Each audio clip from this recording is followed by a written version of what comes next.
Hey guys, welcome to the channel.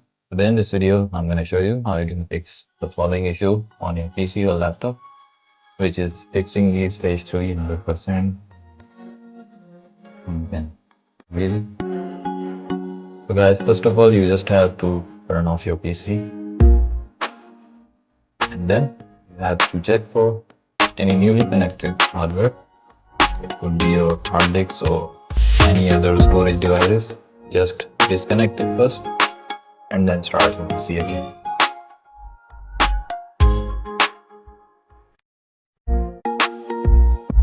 And let's see now. You'll see the automatic repair function there. And closing your PC message.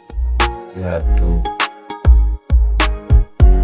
wait for it. It may take up to 10 minutes. After that, you'll see this screen, automatic repair. I'm just entering the restart.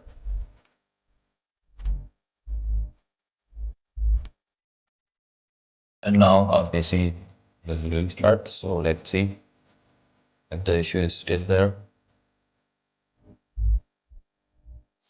And guys, there you can see the Windows loading icon. And guys, that's it. So this is how you can fix this issue. You can see my PC is successfully being started without any issue. So guys, thanks for watching. Make sure to give a thumbs up and bye for now.